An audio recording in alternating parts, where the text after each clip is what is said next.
Howdy, friends. It's Angie here with our weekly chat. I hope this has been a good week for you. And I'm looking forward to uh, being in the Zoom room and doing some Zoom yoga this month and next month. Everything is, I think, going to calm down. All of the trips that had to be taken are all done. So thank you for your patience with that. And this sort of relates to the chat that I want to have with you today, which is to say thank you and to express my gratitude to all of you for being so kind, understanding, supportive, compassionate. And I realize that this is my dream, to be a part of a community that is this way. And you guys inspire me every single day. And I'm full of gratitude for you. And this is really all there is as far as like what matters. When I was at my sickest, I can share this with you now as we're finding solutions and resolutions and coming out of it, that there were times when I didn't know if I would survive, because one of the things that was suspected that I had could have been fatal. And so I had to take a look at my life and, how I've been living in my mortality. And I had to face all of that in this whole episode at the end of last year. And when I went in and looked at it, I realized that I've lived a good life and I've been a good person.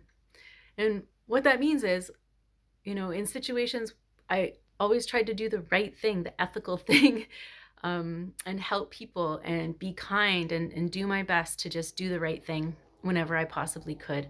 And of course, we all make mistakes, and hopefully we learn from those mistakes. But the lesson that came out of it is what I realized out of that was what is important, and how, at the end of all of this, it really is about preparing to die well. That's what they say in the scriptures and in the spiritual texts, that life is all about preparing to die well, so that when you are on your deathbed, you look back and do your life review and realize that you lived well, you were a good person, and you don't have any regrets. And so what becomes important in this life is being of service, right? So that when we look back at our life, we see how we gave to others. We were generous when we could be generous. We were kind when we could be kind. When we look back, we want to see that we did the right thing. When we review our life, we want to see that we made choices that came from a place of trying to be a good person. And that's what matters at the end. It doesn't matter how much money you made or how big your house was or any of those sort of meaningless things. What matters is, will people look at you and think of you in a positive light and go, wow, like that was a really great human being? Basically that's all it is. And it's not for the ego, it's just for fulfilling our purpose here, so that we do cross over in a good way, right? And in yoga, they talk about that as karma, right? Cause and effect is essentially what it is. And so what we do in this lifetime matters. The choices that we make in this lifetime matter. It matters in the way that it creates a ripple effect around us.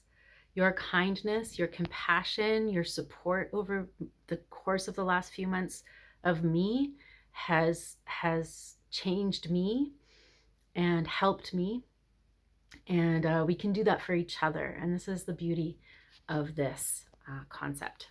So hopefully, ideally, you don't have to be in a life or death situation in order for that wake-up call to come.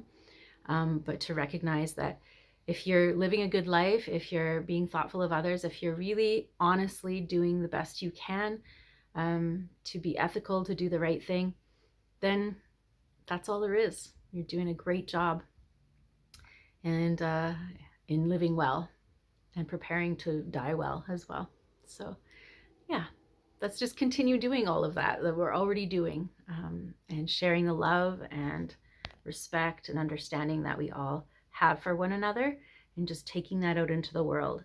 So that's what it's about. It's about cultivating this. In the 7 a.m. pop-up class last Tuesday, or today, well, it's today, I guess. This depends when I post this video, but this week We did some work on clearing our energy field and sort of creating an aura around ourselves of energy. So we get to control this. We get to control what's in our close vicinity, and then we can affect outside of ourselves by changing inside of ourselves. So if you want to change the world, it all starts within, right? And then we become these beacons of light that kind of move around, and then you see other beacons of light and others who are kind and compassionate, and we tend to gravitate towards one another. Our frequencies align, and then we're attracted to one another, and we find each other. So be that, cultivate that, and then let's take it out into the world and be that, and cultivate that in the world from the inside out. Thanks for being here with me. You guys mean everything to me. I don't know where I would be without you. You're wonderful. Have a great day.